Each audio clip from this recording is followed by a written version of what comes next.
Good evening, everybody. It is Thursday, and this is the Virginia Amos Show, where we talk to the people, the organizations, and the businesses that make Alexandria such a great place to live. And that person that was walking behind us, that is David McClure, our producer. We're in his studio and grateful to be here.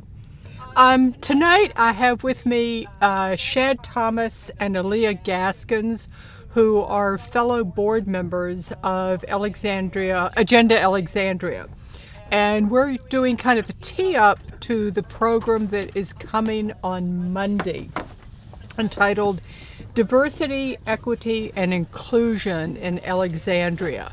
And if we can get Shad and Alyia up on the screen so everybody can see them, that would be great. Just a minute. Okay. I know they're there. They're in the background. There they are. There they are. Hi, everybody. I'm so glad you could be with us tonight.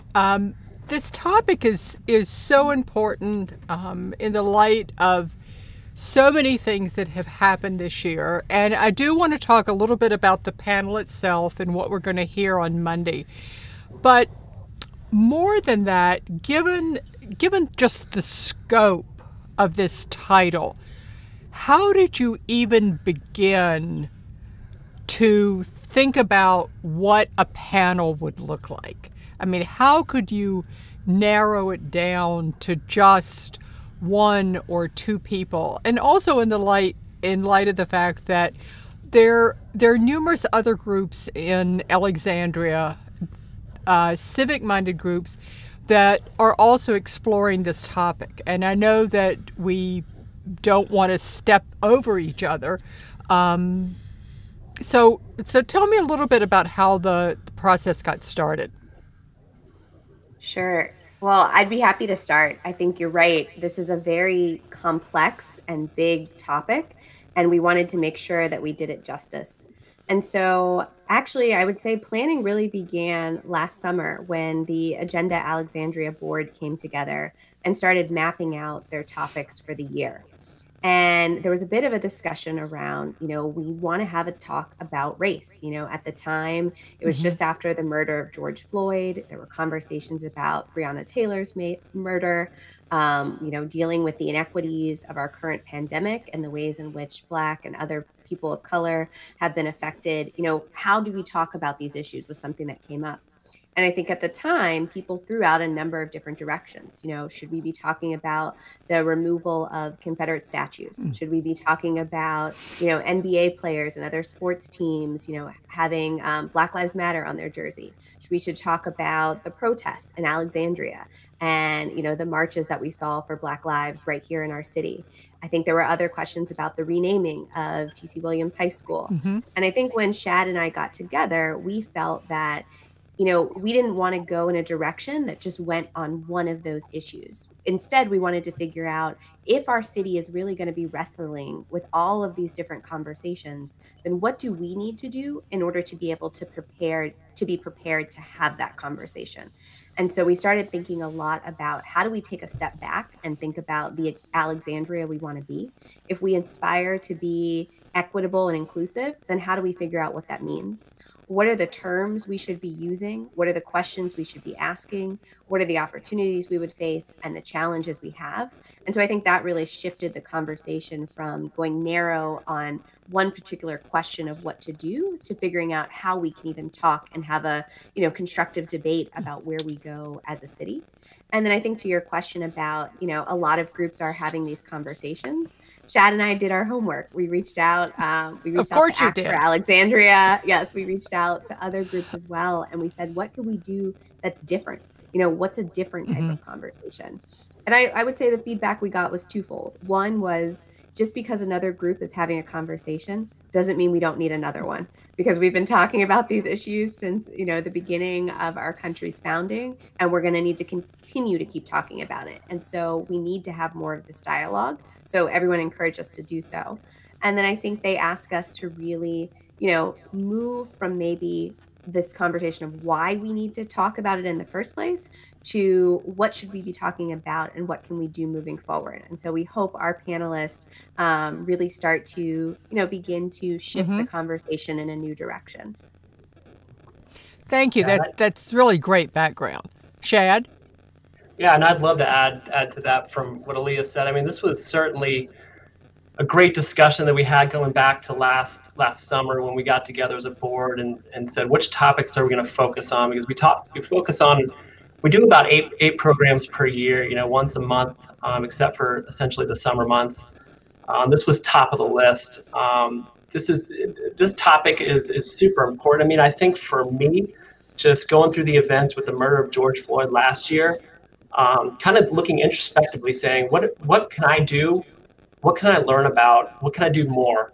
And I think for that, I think, we brought it, Alyia and I had a lot of discussions over that. I learned a lot. And we brought a lot of that into the conversation for Monday. I think from the terminology, from an educational standpoint, that's going to be very important.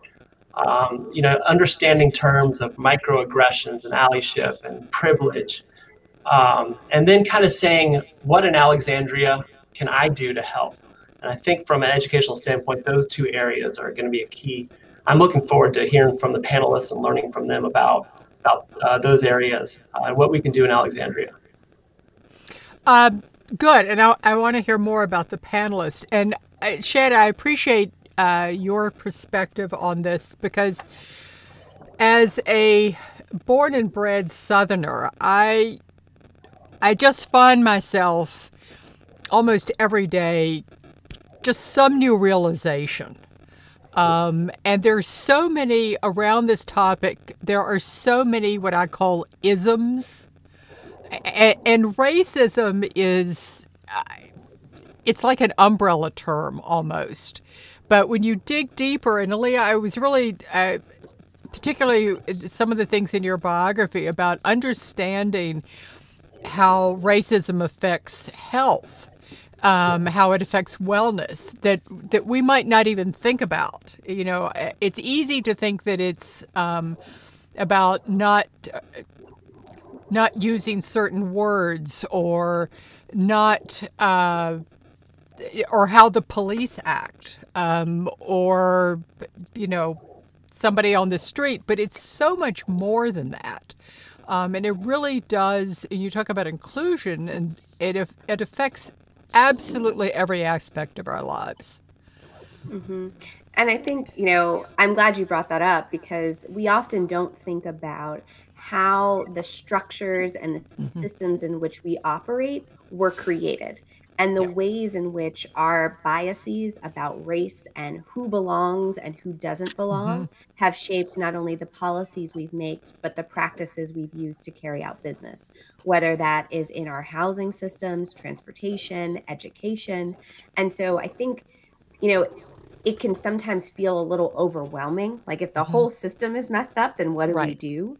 But I think what I hope this conversation will give us a space to do is really take a step back and begin from a place of openness around how do we understand our history? How, if you've never had to explore these issues, where do you start? Where do you begin?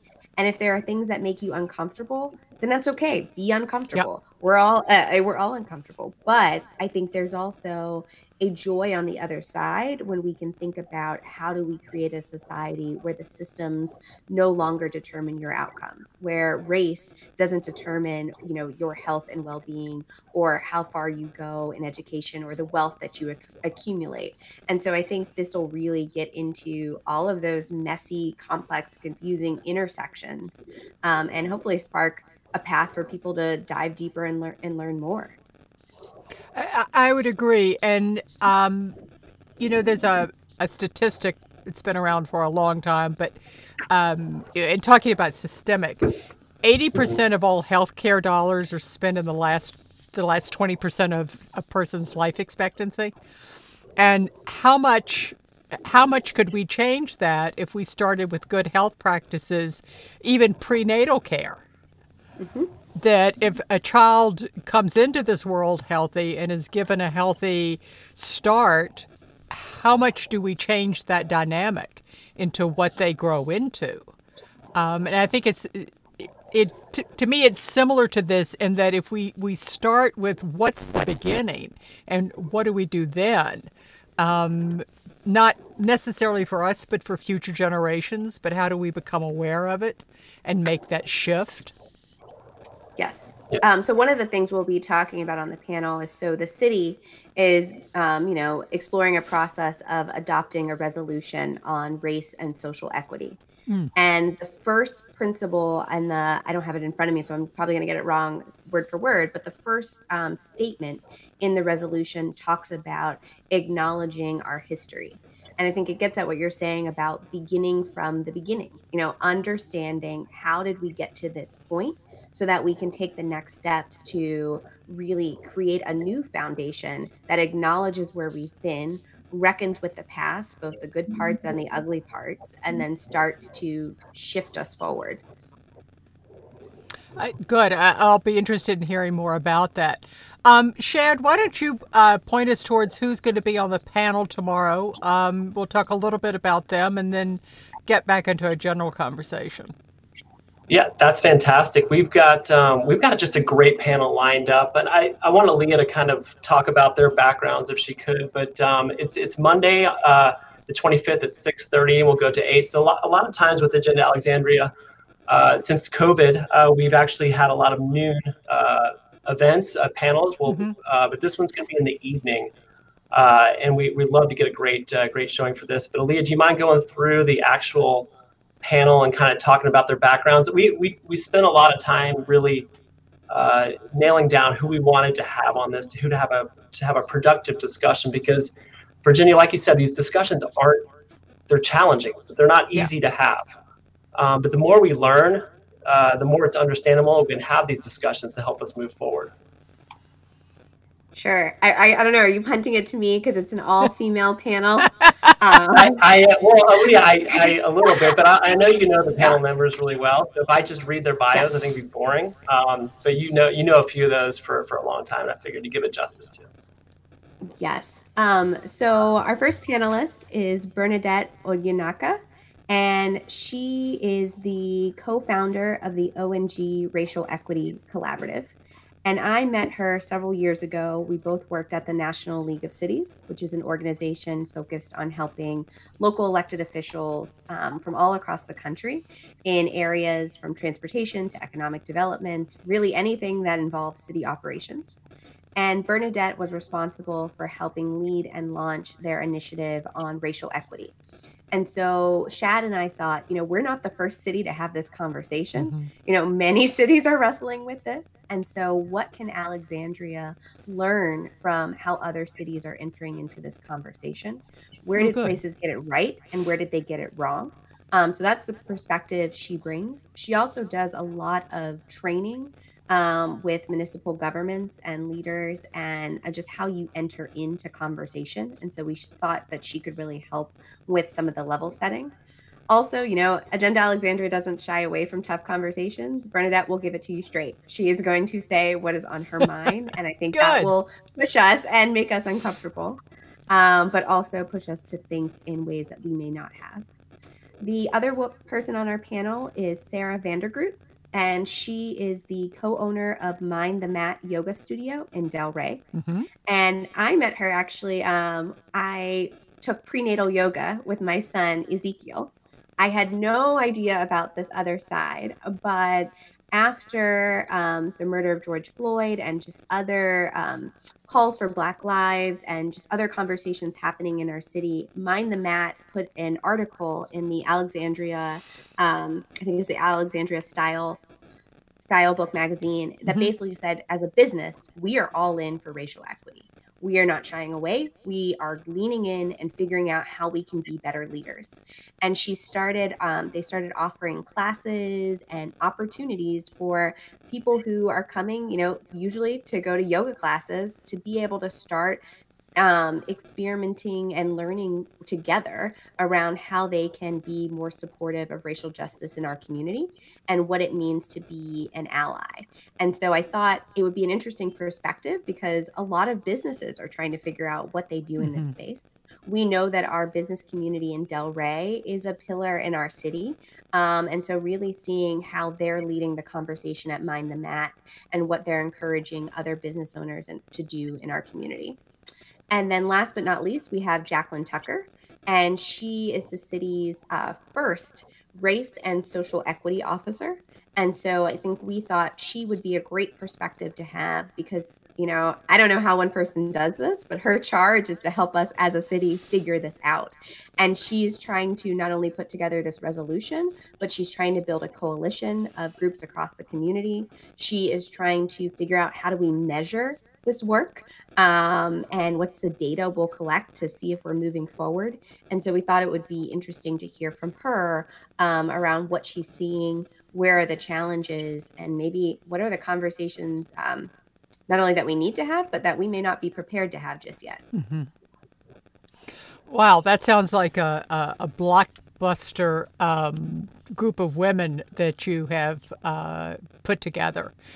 So I we'll look forward to hearing that on Monday. Now, you said your first panelist might offer us some uncomfortable snippets. Do you have any idea what that might look like? Well, I'll give you a window. We had a prep call today. Okay. And it was the three of us, and you know, we're just entering into conversation, and I had sent some of my draft questions. And there were some questions that I'd shared around different terms. And she said, you know, I'm really glad you put these terms in here. She's like, because I think people forget that words matter. When you open your mouth and you say dumb shit, like people don't have time for it and people don't want to hear it. And I was like, okay, is there, and like, that's how we started. And even when I said, you know, I asked about microaggressions, she said, well, are you talking about microaggressions, micro insults, micro assassinations? And I said, you know, I haven't heard of all of those terms. I don't know. I was like, so educate me as well so that we can have this. So that's what you get from Bernadette. And that is why I think she's going to be a great addition to the conversation. I love go ahead, Shad.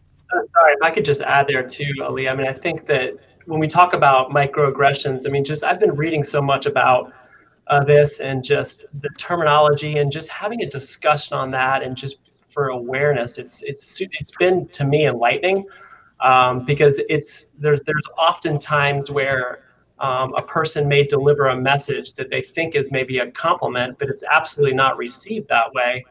And then there's some friction about, okay, why did that person take it the wrong way? Well, understanding this and delving into this terminology and this discussion, I think it's super important, super educational. For me, it's been for just over the last 6 months to a year, just really delving into the topic. I think there's just a lot for us to gain there. So I think that section of the panel on Monday is very important. I think it's going to be something that helps our community drive forward. Because I don't know if a lot of folks follow the Washington Post Michelle Singletary Yes. Singletary in there, and she has done a lot of great articles on race and money, and she talks. You know, she had one on microaggressions recently, and it just spurred a lot of conversation, whether it be within the community or within my family. Throughout my friends, and just everybody has a different take on it. It's just very interesting. But I think just having those conversations are super important because beforehand, maybe before reading that article, there was a misunderstanding and it was causing a lot of friction. And I not to make light of this at all, but it reminds me of a book that was very popular when I was much younger called Men Are From Mars, Women Are From Venus, that we talk past each other sometimes. Somebody says something, and Shad, like you said, they may think it's a compliment, but the person on the other end doesn't take it that way at all. And so understanding what words like work and what don't, We're each coming from our own reality and our own perspective, and that's something that I think too that we're constantly having to look at. And, I think that I laugh about this with my husband, but he sometimes he listens, but I'm not sure he hears me. He knows I'm talking, but he doesn't necessarily hear what I'm saying. And I think that's where we are sometimes in these conversations, that we're kind of talking past each other because we're only listening to the voice that's in our head and not trying to understand the voice that's on the other side. Yeah, And I absolutely. I think that I'm so glad we're doing this, and I think that these are the kind of conversations that need to go on almost endlessly, because it's so complicated for both Yeah. sides. I think, Yeah. yeah, I'm glad you said that because, Shad, I'm thinking of the conversation we had when we reached out to one of the other nonprofit leaders in our community.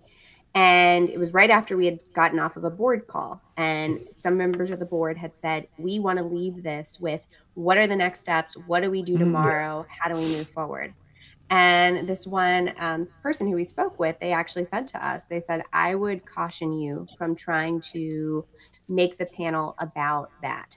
They said that these issues, too often we are so worried about, offending each other and getting it right, that we're not listening because we're trying to get to that next step. And that these things are heavy and hard. And if you haven't given yourself time to process, it doesn't mean process to the point that it takes away the urgency and we don't act ever.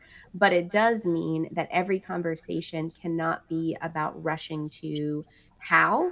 And I think that caused Shad and I to take a step back because that was maybe not the direction we were going to. And she, educated us in that moment about the pressure that then puts on communities of color who are often leading and facilitating some of these conversations.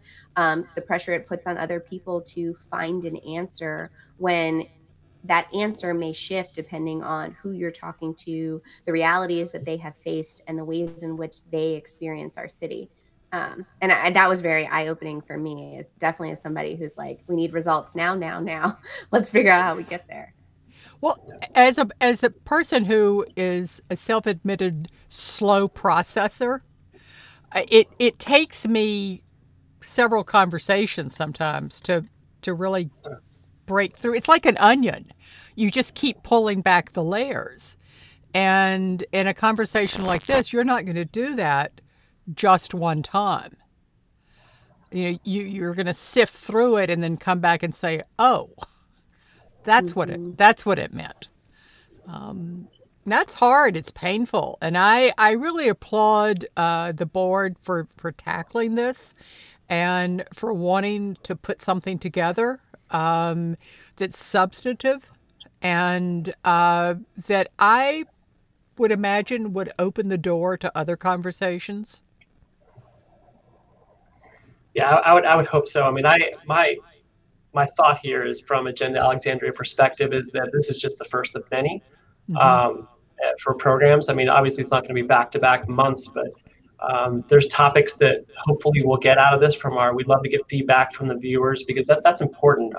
Maybe we delve in more detailed on certain areas.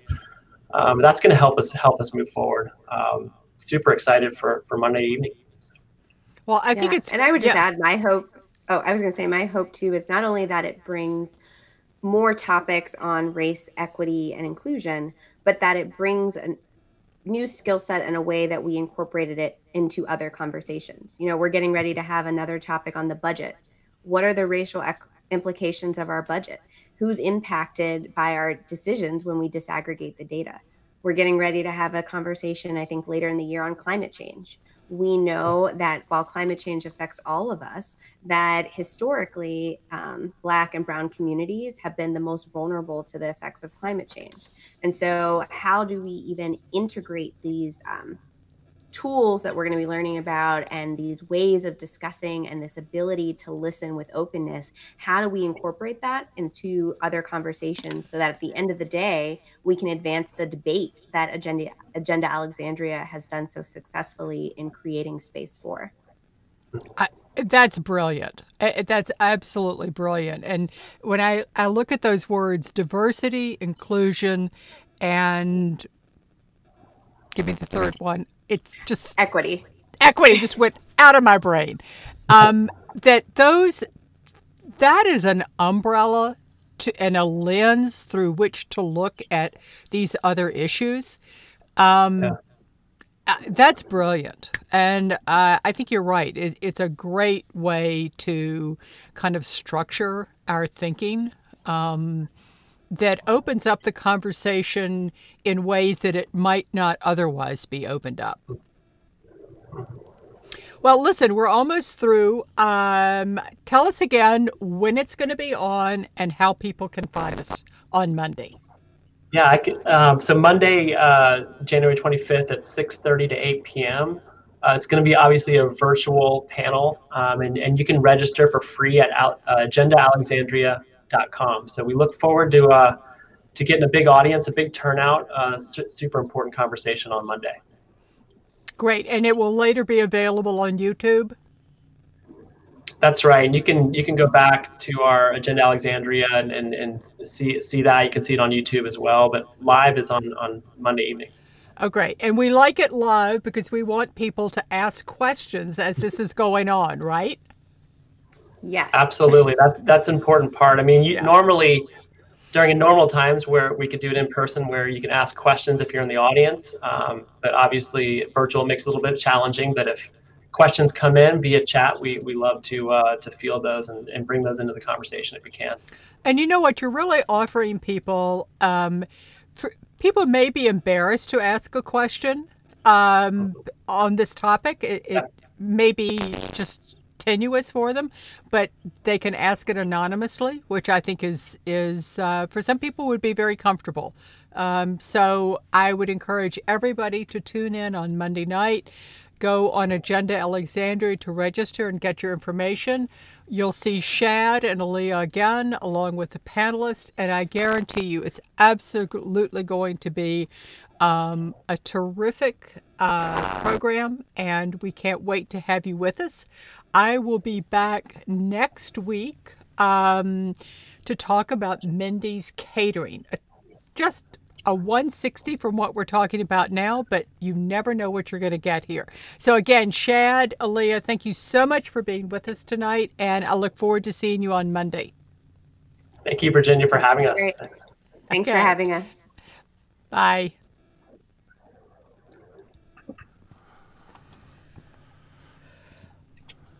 So are you done?